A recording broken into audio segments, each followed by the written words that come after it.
Welcome YouTubers to Mysteries TLC Tables, Ladders, and Chairs 2010 pay-per-view review. Now, our first match, it was a triple threat ladder match for the Intercontinental title with Kofi Kingston facing off against Jack Swagger and Dolph Ziggler. This was a pretty good match, a lot of good spots. This went on for about 20 minutes. It was pretty good. Dolph came out on top with the win after both Kofi and Jack Swagger pulled the belt down, but it falls, and Dolph Ziggler ended up grabbing the belt when it was on the floor. Bad ending, but a good match. So I would really give this match 4 stars. I would give it 5 if maybe he actually got the belt and not after it fell, but it was pretty good though. After that, we had the tables match, the Divas tables match with Lay Cool and Natalya and Beth Phoenix. This was, typical Divas match. Not the best, but not the worst. Natalya and Beth Phoenix won after Natalya put Lay Cool through a table herself with the splash. Actually, she threw him off through a table, but it didn't break, so she put him through a table herself. After that, we had a Justin Gabriel and Heath Slater, the Nexus, face off against Santino and Vladimir Kozlov for the belts. This ended in a disqualification. This match wasn't announced for the pay-per-view, but I guess they're just trying to buy time. But oh well. After that, we had the ladder match with Sheamus and John Morrison for the number 1 contenders match for the WWE title. This was pretty good. This actually went well. It was better than I expected. There were some good spots.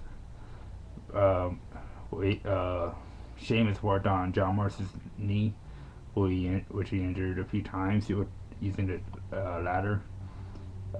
There was a great spot in there where John Morrison and Sheamus were on the ladder, and they go off the ladder and Morrison got him by the head and threw him through a bigger ladder that was connected from the ring to the announce table. That was a pretty good spot, breaking the ladder in half.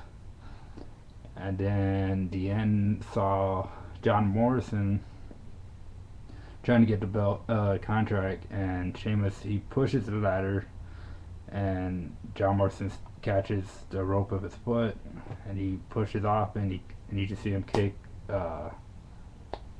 Sheamus in the face to knock him out, and John Morrison wins. So I like to see them two at the John Morrison and the champion at Royal Rumble. I'm not gonna spoil that right now, but I'll get to that when I do.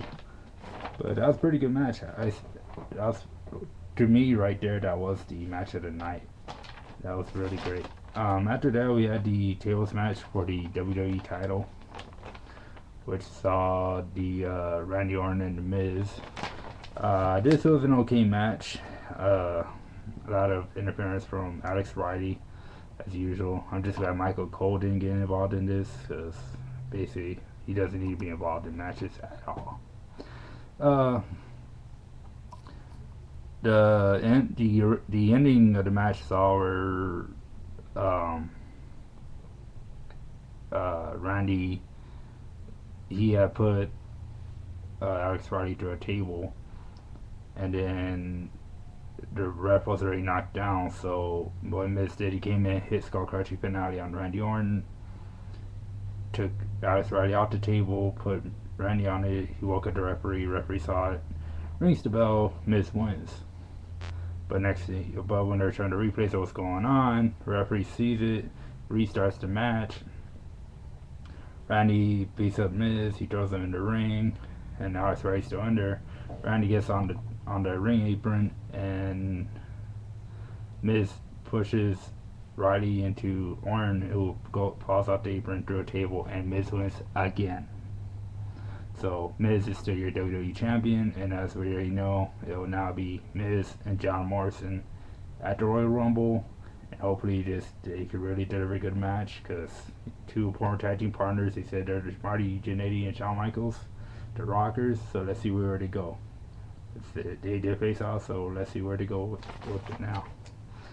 After that, we had the TLC match, Edge versus Mysterio versus Alberto Del Rio versus Kane. Now this was the match of the night. I thought they couldn't top out the ladder match with it, Morrison and Sheamus, but this one did a lot of great spots.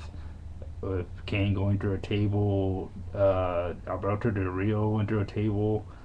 We had a lot of great spots in this match.